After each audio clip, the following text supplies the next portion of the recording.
Hello everyone, I'm Weilizhao, currently teaching at Hangzhou Normal University of China. Over the past decade, I've been playing with the Chinese notion wind as a way of thinking, feeling, being that materializes my research and practice along a post-foundational gesture. In this presentation, I share 3 moments of encountering dancing with the wind that has brought me some unlearning realizations, as well as one ongoing puzzling moment I'm still caught up with. That is, I'm trying to reimagine a wind in classroom ecology when the in-class laughing together with a scenario, but get stuck doing so. So I hope to gain some inspirations from this conference to help me work out my reimaginary.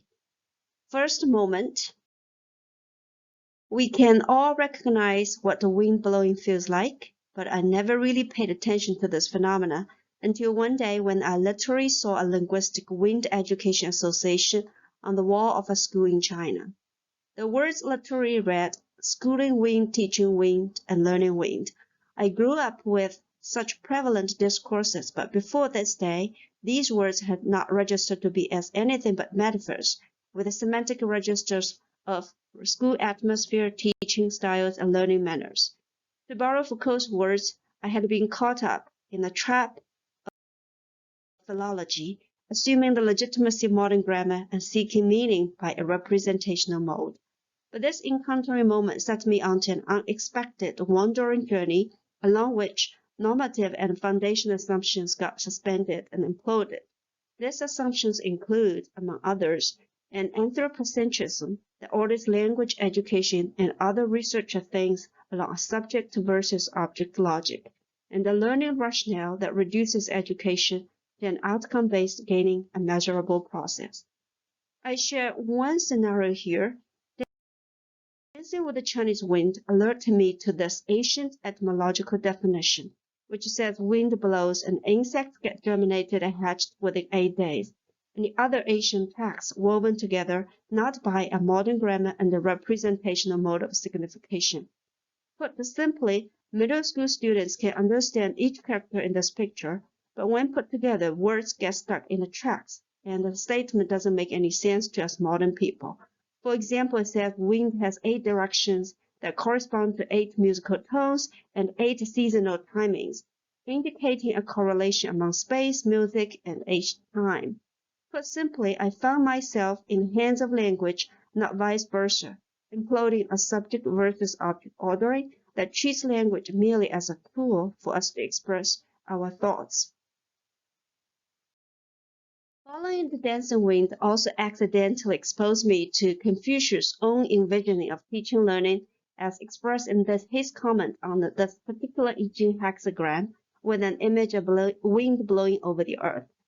To put it reductively, my entire research experience is post-foundational in that it can only be recounted backward, but not be planned beforehand with a neat theory and method.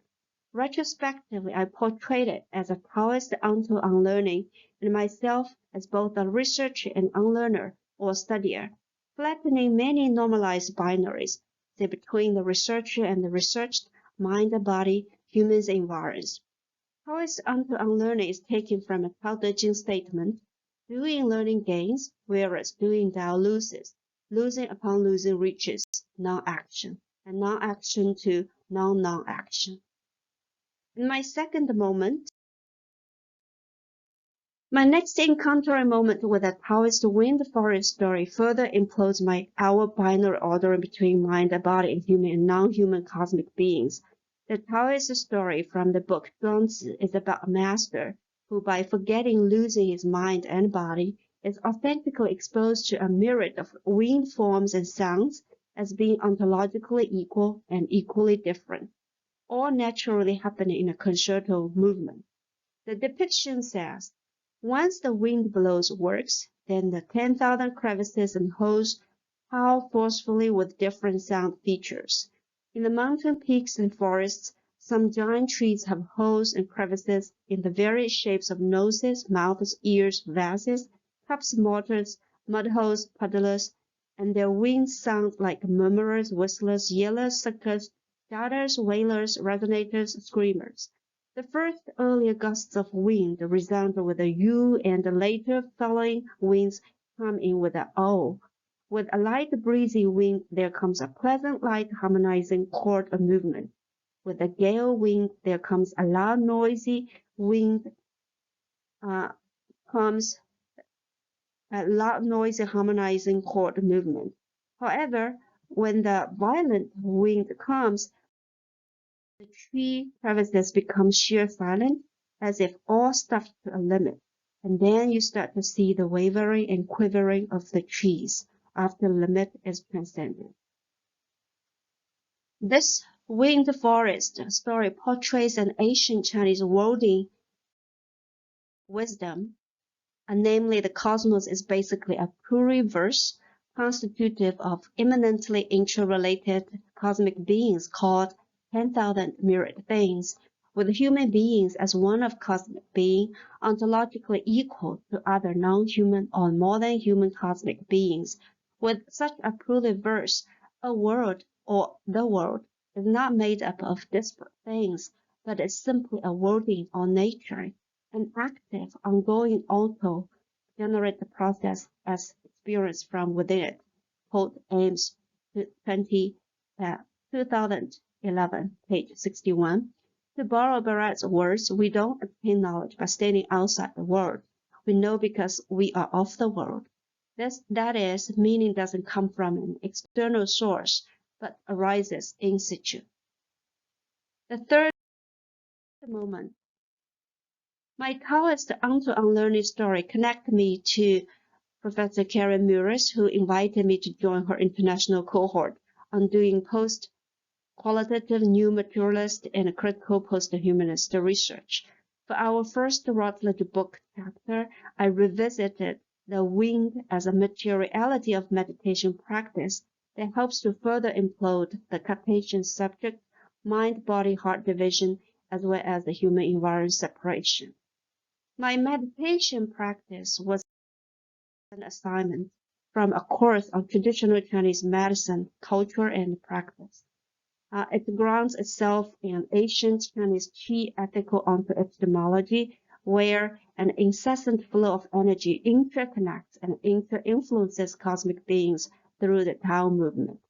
Our human body's health, consequently, rests with a harmonizing Qi movement within the body as well as between the body and its surroundings.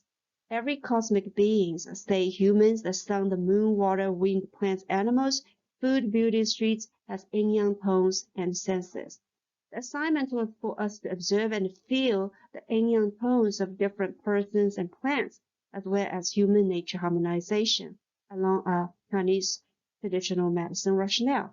Below is a recounting of my meditative practice. Settling into a meditative posture and closing my eyes, I slowly let sensations of wind, sunshine, chirping birds, flowers, dust, and other passers-by surround me.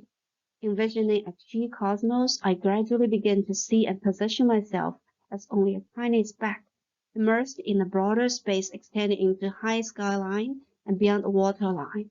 I consciously placed my palms face up and relaxed my muscles, allowing the wind and its cosmic energy envelop me. For a fleeting moment, I felt the wind permeate into my body through so-called acupuncture points and heard its vibrant dancing movement, followed by a pang of horror as I recalled a warning. Wind is the cause of all disease. So I closed the acupuncture points. However, the next second I found myself again opening my body to the wind, this time trying to navigate the wind flow within my body. It was a strange conversation with my own mind, body, and heart. My consciousness was operating as usual, yet my body was feeling and hearing some vibrant mattering that shapes our encounter with the world.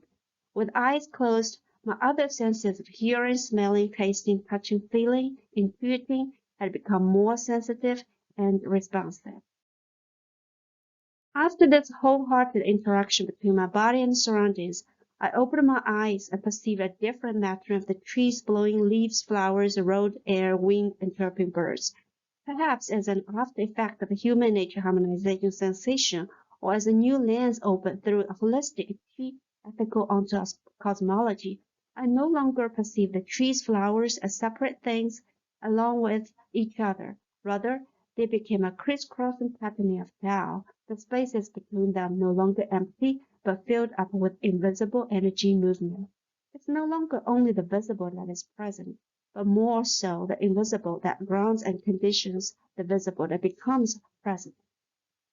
My meditation practice awakened me to integrate the mind, heart, body, multi-senses to the extent that the varied sizes, shapes, colors of tree leaves, plants, flowers thrust my entire body self back into the living cosmic world as one eminent form of matter, being, or thing.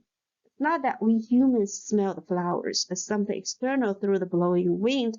Rather, humans, flowers, and the wind are not atomistic but ecological. So the fourth ongoing moment is some puzzling questions. So far I have shared 3 moments of when the materiality of the wind informed my inquiry practices and imploded a modernistic order between humans and language, humans and environment, as well as mind and body. Intuitively, I felt that they, namely the chi field, the wind forest imaginary, and the materiality of a windy environment, would intersect in a way to help reimagine a new materialist winding classroom ecology and ambience.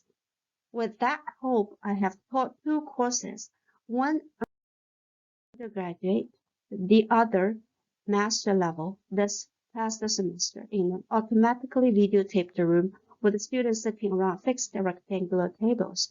One moment stood out to me when one sophomore undergraduate simulated a teaching episode to an entire class for a grade 1 course. Different than the groups that followed their scripts and seemed to be doing the teaching smoothly, this student encountered some spontaneous accidents in teaching the class to read some Chinese characters. Nevertheless, in contrast to other groups that failed to engage the class, the student's teaching scenario unexpectedly sent the entire class into waves of laughter to the point where everybody was swaying back and forth and slapping tables. As one of them, I instantly felt a sense of harmony out of cacophony among the students as well as the material settings in the classroom. At that moment, the classroom ambience echoes somewhat a different ecology, which I would like to further invent through asking the below questions. First, how can our laughter be interlaced with the wind as air in movement, the sound vibration, as well as other immanent materiality within and without the classroom?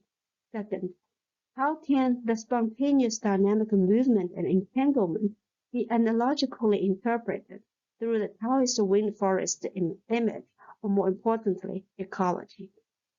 Next, how can the effective flow and ambience, or the chi movement within and beyond classroom be sensed, portrayed, and illuminated through a holistic mode of thinking, feeling, being, body, self? How can these 4 moments, be threaded together with wind as both a philosophical concept and practice? I'm still wrestling with these questions, and hopefully we'll have more to share later on. A huge thanks to everybody for listening.